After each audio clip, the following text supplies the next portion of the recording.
আসসালামু আলাইকুম রহমতুল্লাহ বরকাত। আলহামদুলিল্লাহ ওয়াহদা ওয়াসসালাতু ওয়াসসালামু আলা মান লা নবী বা'দা। সম্মানিত দিনী ভাই বন্ধুসকল, সর্বপ্রথম মহান আল্লাহ পাকের রহমত আদায় করে আলহামদুলিল্লাহ।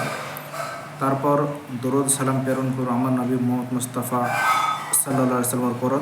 আল্লাহুম্মা সাল্লি আলা মুহাম্মদ ওয়া আলা আলি মুহাম্মদ। আজি মহৰমৰ 9 তাৰিখ। সংক্ষিপ্তভাৱে মই আপোনাৰ ওচৰত কাৰবালাৰ ইতিহাস ধৰিবলৈ চেষ্টা কৰিম।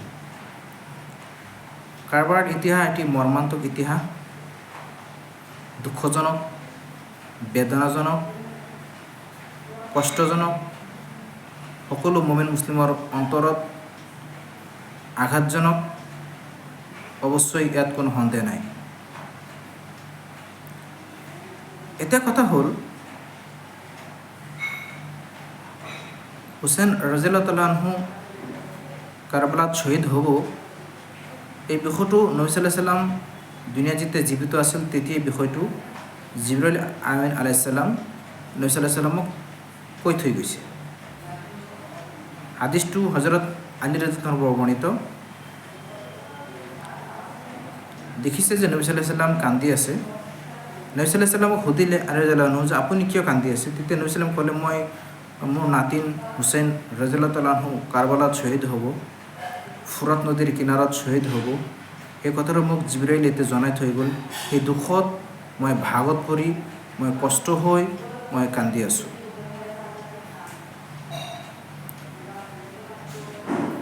এই হাদিছৰ পৰা আমি এইটো বুজি পাওঁ যে আৰু এটা হাদিছ আছে যে হাছান আৰু হুছেইন দুজন সাহাবা ৰাদিয়াল্লাহু আনহু জান্নাতৰ সৰ্দাৰ হ'ব।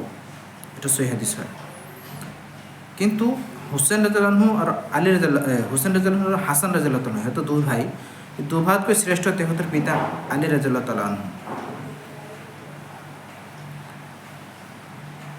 আলী ৰাদিয়াল্লাহু আনহুকো শ্বহীদ কৰা হৈছে। খাৰিজবিলাকে আলী ৰাদিয়াল্লাহু আনহুকো মাৰিছে। তাৰ নাম হ'ল আব্দুৰ ৰহমান বিন মুজাম। আৰু উমৰ ৰাদিয়াল্লাহু আনহুকো শ্বহীদ কৰা হৈছে। আবুল উলু ফিৰোজ ইৰাণী মাজুচি তেখেতক শ্বহীদ কৰিছে। উছমান ৰাদিয়াল্লাহু আনহুকো খাৰিজীসকলে শ্বহীদ কৰিছে। হাছান ৰাদিয়াল্লাহু আনহুকো ইৰাকৰ মানুহেই বিষ পান কৰাই মাৰিছে। আলী ৰাদিয়াল্লাহু আনহুকো ইৰাকৰ মানুহেই টেকনিক কৰি মাৰিছে। হুছেইন ৰাদিয়াল্লাহু আনহুকো ইৰাকৰ কুফাৰ মানুহে, কাৰবালাৰ মানুহে টেকনিক কৰি মাৰিছে। এতিয়া কথা হ'ল, যেতিয়া হুছেইন ৰাদিয়াল্লাহু আনহুক চিঠি পঠালে কাৰবালাৰ পৰা, ইৰাকৰ পৰা চিঠি পঠালে, চিঠিত এনেকুৱা বৰ্ণনা আছে 4000, কেতিয়াবা বৰ্ণনা আছে 3000, কোনো বৰ্ণনা আছে 150। যে এইটো ইতিহাসৰ কথা যিমানেই হওক, এইটো সংখ্যালৈ কোনো কথা নাই। এক্সাম্পল 1000 2000 চিঠি আহিছে ধৰক। চিঠিত লিখিছে কুফি মানুহে, কাৰবালা মানুহে, ইৰাকৰ মানুহে হুছেইন ৰাদিয়াল্লাহু আনহুক চিঠি পঠাইছে যে আপুনি আমাৰ ইয়াত আহক, আপোনাক আমি খলিফা মানি লওঁ।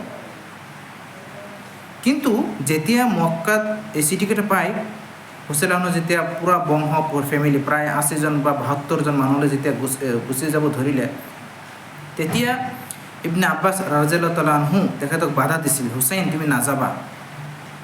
যি ইৰাকৰ মানুহে গাদ্দাৰী কৰি তোমাৰ দেউতা আলী ৰাদিয়াল্লাহু আনহুক মাৰিছে, যি ইৰাকীসকল গাদ্দাৰী কৰি তোমাৰ ভাই হাছান ৰাদিয়াল্লাহু আনহুক মাৰিছে, সিহঁতে তোমাকো মাৰিব। মইতো তোমাৰ দাঢ়িত ৰক্তৰ গোন্ধ পাই আছোঁ। তোমাৰ দাঢ়িকেইটা ৰক্ত দি মানে খুন দি ভিজি যাব, ব্লাড দি ভিজি যাব। মই দেখি আছোঁ, মই চিন্তা কৰি আছোঁ মই। কিন্তু হুছেইন ৰাদিয়াল্লাহু আনহু ক'লে নহয়, মই যাওঁ, মোক মাতিছে, মোক সঁচাকৈ খলিফা মানিব। তো সাহাবীসকলৰ কথা অমান্য কৰি হুছেইন ৰাদিয়াল্লাহু আনহু গুচি গ'ল। আচলতে তাৰ মৃত্যু আছে তাত, যেটা আগত হাদিছটো ক'লোঁ। সি শ্বহীদ হ'ব আৰু সি জান্নাতৰ সৰ্দাৰ হ'ব। বিষয়কেইটা অলপ ভাবি ল'ব, অলপ চিন্তা কৰিব, তাৰপিছত বেলেগ কথা ক'ব। তো হুছেইন ৰাদিয়াল্লাহু আনহুক যেতিয়া সাহাবীসকল বাধা দিলে, আব্দুল্লাহ ইবনে উমৰ, আব্দুল্লাহ ইবনে আব্বাছ সিহঁতে বাধা দিলে। বাধা দিয়াৰ পিছতো হুছেইন ৰাদিয়াল্লাহু আনহু ক'লে নহয়, মই যাম।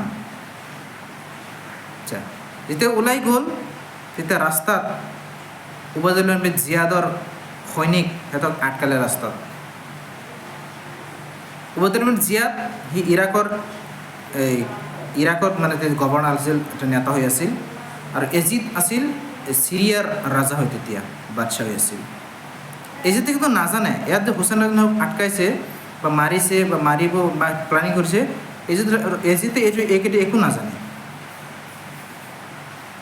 যেতিয়া হুছেইন ৰাজনক আটকালে তেতিয়া যে চিঠি লিখিছিল মানুহকেইটা, এই মানুহকেইটাই তাক মাৰিবলৈ আহিছে। তাৰমানে উবাইদুল্লাহ ইবনে জিয়াদ মছজিদত মানুহকেইটাক তাৰ সৈনিককেইটাক আটকাইছে। আটকাৰ পিছত কৈছে, তোমালোকে যে মোক যদি ভাল পোৱা মোৰ কথা মতে কাম কৰিব লাগিব। প্ৰথমত কৈছে, যিসকলে হুছেইন ৰাজনক খলিফা বুলি মানিব সিহঁতক মই হত্যা কৰি দিম। বহুত মানুহক মছজিদৰ বাহিৰত হত্যা কৰি দিছে উবাইদুল্লাহ ইবনে জিয়াদ, দুষ্ট। বাকী মানুহ যিকেইটা আছিল তেতিয়া সিহঁতক কৈছে, তোমালোকে যে মোক ভাল পোৱা, মোৰ কথা মানা, তেনেহ'লে হুছেইনক তোমালোকে মাৰা ৰাদিয়াল্লাহু তাআলা আনহু। তাৰ লগত যুদ্ধ কৰা, যোৱা তোমালোকে যুদ্ধ কৰা। তেতিয়া সেই যে মানুহ চিঠিটা লিখিছিল, এই মানুহকেইটাই গাদ্দাৰি কৰি হুছেইন ৰাজনক ৰাস্তাত আটকাই মাৰিব ধৰিলে। তেতিয়া হুছেইন ৰাজনক চিঠি ওলাই দেখালে যে তোমালোকে মোক চিঠি পঠাইছা, তোমালোকে চাইন কৰিছা, তোমালোকে চিঠি পঠাইছা, এতিয়া তোমালোকে মোক মাৰি আছা, এইটো কেনেকুৱা? তোমালোকে কিয় মোক মাতিছিলা? তেতিয়া হুছেইন ৰাজনে তাক উবাইদুল্লাহ জিয়াদৰ সৈনিকসকলক 3টা অপশ্যন দিলে যে মোক মদিনাত ৰিটাৰ্ণ যাবলৈ সুযোগ কৰি দিয়া, বা মোক কোনো মুছলিম সীমান্তত পঠাই দিয়া, মই কোনো মুছলিম সীমান্তত গৈ কাফিৰ মুশ্ৰিকসকলক যুদ্ধ কৰি নিজৰ জীৱন শ্বহীদ কৰি দিম, অথবা তুমি মোক এজিদৰ লগত সম্পৰ্ক কৰি দিয়া, এজিদৰ ওচৰত মোক লগ কৰি দিয়া, মই তাৰ লগত সমঝোতা কৰি ল'ম, মই তাৰ লগত মিলামিছা কৰি কথা পাতি ল'ম। উবাইদুল্লাহ ইবনে জিয়াদ তাৰ সৈনিকবোৰ একো নামানিলে, নহ'ব, এটাও নহ'ব। বৰঞ্চ উল্টা ক'লে উবাইদুল্লাহ ইবনে জিয়াদ, তুমি মোক খলিফা মানা। নাউজুবিল্লাহ। তেতিয়া হুছেইনে ক'লে, মই তোমালোক কেনেকৈ খলিফা মানিম? মই নবীজীৰ নাতিন, মই হুছেইন ৰাদিয়াল্লাহু আনহু, মই তোমাৰ নিচিনা ব্যক্তি কেনেকৈ খলিফা মানিম? তেতিয়া মানে মাৰ পিট কাটা আৰম্ভ হৈ গ'ল। তেতিয়া মাৰিল, কোনে মাৰিল? কাৰ হুকুমত মাৰিল? উবাইদুল্লাহ ইবনে জিয়াদ।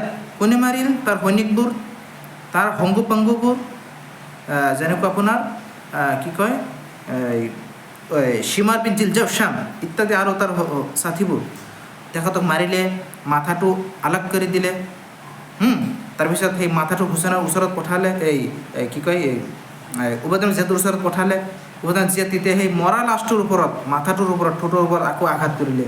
তেতিয়া এজন চাহাবী কৈছিল, তুমি এই হুছেইন ৰাজনৰ ঠোঁটত মাৰি আছা, হামলা কৰি আছা, যি ঠোঁটত নবী সাল্লাল্লাহু আলাইহি ওয়াসাল্লাম মহব্বত কৰি, স্নেহ কৰি, মৰম কৰিছিল, চুমা দিছিল, আৰু তুমি এই জেগাটো তাক মাৰিলা। তেতিয়া সি ক্ষান্ত হৈছিল। সম্মানিত দিনী ভাই বন্ধুসকল, মই আজি অসমীয়া ভাষাত আপোনালোকক কাৰবালাৰ সংক্ষিপ্তভাৱে সত্য ইতিহাসটো ধৰিবলৈ চেষ্টা কৰিছোঁ। আমি মানুহ, যদি আমি কোৱাত কোনো ভুল হয় আমাক ক্ষমা কৰিব। আমি কোনো নাহকৰ পক্ষত নহয়, আমি অনলি হকৰ পক্ষত। কোৰাণ হাদিছ সাহাবাসকলৰ মানহাজ যিটো, আমি সেইটোৰ ওপৰত। আমি সকলো সাহাবাহঁতক ভাল পাওঁ, হুছেইন ৰাদিয়াল্লাহু আনহুক ভাল পাওঁ, হাছান ৰাদিয়াল্লাহু আনহুক ভাল পাওঁ। তেখেতক মাৰিলে ইৰাকৰ মানুহে গাদ্দাৰি কৰি, হুছেইন ৰাদিয়াল্লাহু আনহুক বুজি নাপালে, তেখেতক যদি শ্বহীদ হ'ব, জান্নাতত চৰ্দাৰ হ'ব। এতিয়া তাৰ সন্মান বঢ়াইছে আল্লাহ, সি জান্নাতত থাকিব। তাৰ আহাল পৰিবাৰো তাত ধ্বংস হৈছে, প্ৰায় 72জন বা 80জন মানুহ তাত নিহত হৈছে, শ্বহীদ হৈছে। মাথো জাফৰ ৰাদিয়াল্লাহু তাআলা আনহু কোন সাহাবী এজন তাৰ খান্দমত বাচিছিল, তাৰ বংশত মানে আলু পোহৰ বিলাবলৈ। বাকী সকলো মানুহ প্ৰায় তেতিয়া মাৰি পেলাইছিল উবাইদুল্লাহ জিয়াদক আৰু তেখেতৰ সৈনিকসকলে। তো এই মৰ্মান্তক দুখজনক কথা আপোনালোকক শ্বেয়াৰ কৰিলোঁ। আপোনালোকে সঁচাই ইতিহাসটো জানি এনেকৈ বুজি আমল কৰিব, আৰু ভাল ওলামাৰ পৰা ভালকৈ শিকি আমল কৰিব। আমাৰ ইয়াত এতিয়া শোক পালন কৰিবলৈ একো নাই, কাৰণ মানুহ মৰাৰ পিছত 3 দিনহে শোক পালন কৰিব পৰা যায়। এতিয়া 1400 বছৰ প্ৰায় হৈ গ'লে, এতিয়া আমি কেনেকৈ শোক পালন কৰিম? এইটো কেতিয়াও ঠিক নহয়। আৰু কথা হ'ল, এজিদ সি কিয় বিচাৰটো কৰা নাই, এইটো তাৰ দোষ। এজিদৰ বিচাৰত উবাইদুল্লাহ জিয়াদৰ বিচাৰ কিয় কৰা নাই? যেতিয়া সি খবৰ পালে যে হুছেইন ৰাদিয়াল্লাহু মাৰি পেলাইছে, তেতিয়া সি ক'লে, মইতো সিহঁতক মাৰিব কোৱা নাই, সেই কিয় মাৰি পেলালে? কিন্তু এইটো কৈ খালি ক্ষান্ত হোৱা নাই, সি বিচাৰ কৰিব লাগিছিল। বিচাৰ সি নকৰাৰ কাৰণে এইটো আমি তাক অপৰাধী বুলি ভাবোঁ। তাৰপিছতো আল্লাহৰ ওচৰত থৈ দিওঁ, এজন তাবি মানুহ হয়, সাহাবীৰ ল'ৰা হয়, আমি বেছি ডাঙৰ কথা ইয়াত ক'ব নোৱাৰিম। আল্লাহৰ ওচৰত দোৱা কৰোঁ, আল্লাহ যেন আমাৰ সকলো সাহাবীসকলক জান্নাতে ফেৰদৌসেৰ জায়গা দিয়ে, আৰু যিহেতু ভুল কৰিছে আল্লাহ সিহঁতক যেন উচিত শাস্তি দিয়ে, আমি এইটো দোৱা কৰিম। আৰু এজিদৰ বিষয়ত আমি ভাল বেয়া একো নক'ম, আল্লাহৰ ওপৰত এৰি দিম। আল্লাহ যি কৰিব সেইটো ভাল কৰিব, আল্লাহৰ এৰি দিলোঁ। এতিয়া কথা হ'ল, আপোনালোকে কি কয় বিষাদ সিন্ধু এনেকুৱা এটা কিতাপ আছে, যি কিতাপত মানে বহুত বানোৱাটি কথা বাৰ্তা আছে। সেইকেইটা কথা পঢ়ি মানুহে খালি এজিদক খালি গালাগালাজ কৰে, অথচ এজিদ নাজানেই যে তাক হুছেইনক হত্যা কৰা হৈছে, সি নাজানি পিছতহে গম পাইছে। তে আপোনালোকে মাংনা মাংনি বুজি নুবুজি এজনক নদোষিব, ভালকৈ আগত বুজি ল'ব, ভাল ওলামাসকলৰ পৰা পৰামৰ্শ ল'ব, জানিব বুজিব, তাৰপিছতহে বেলেগ কথা ক'ব বা কমন কৰিব। নাজানি নুবুজি কোনো চাহাবা তাবিনৰ কথা কৈ নিজৰ ইমান আমলহে আৰু উল্টা খাতৰাত হ'ব। মই আল্লাহৰ ওচৰত দোৱা কৰোঁ, আমি যেন এই মহৰমত ৰোজা ৰাখোঁ। আজি ৰোজা, কালি ৰোজা, এই দুটা ৰোজা ৰাখিলে বেছি ভাল। ৰোজা নাৰাখিলে নাই, কিন্তু ৰাখিলে বহুত নেকি আছে, এবছৰৰ পাপ মাফ হ'ব। সেইকাৰণে ৰোজা ৰাখিব লাগে আৰু দোৱা কৰিব লাগে চবসময় চবৰ কাৰণে, সকলো মুৰ্দাসকলৰ কাৰণে। কোনো চাহাবীসকলক বেয়া ক'ব নাপায়। নবী সাল্লাল্লাহু আলাইহি ওয়াসাল্লাম মানা কৰি দিছে, লা তাছুব্বু আসহাবী, বোলে মোৰ চাহাবাসকলক গালি নিদিবা, কাৰণ তোমালোকৰ উহুদ পাহাৰ সমতুল্য সোণ মোৰ চাহাবাৰ এক গল্লা, মানে প্ৰায় আধা কিলো বা 3 পোৱা খাদ্যৰ বৰাবৰ নহয়। তোমালোকৰ উহুদ পাহাৰ সমতুল্য সোণ আমাৰ চাহাবাৰ আধা কেজি 3 পোৱা সমান মালৰ সমতুল্য নহয়। গতিকে চাহাবীসকলৰ পিছত পৰি কোনো লাভ নাই, বৰঞ্চ সিহঁতৰ অনুসৰণহে কৰিলে আমাৰ লাভ। আল্লাহ আমাক সকলো নেক আমল কৰাৰ তৌফিক দান কৰক আৰু মিলিজুলি থকাৰ ভাতৃত্ববোধ বজাই ৰখাৰ তৌফিক দান কৰক। আল্লাহুম্মা আমিন। আসসালামু আলাইকুম ওয়া ৰাহমাতুল্লাহি ওয়া বাৰাকাতুহু।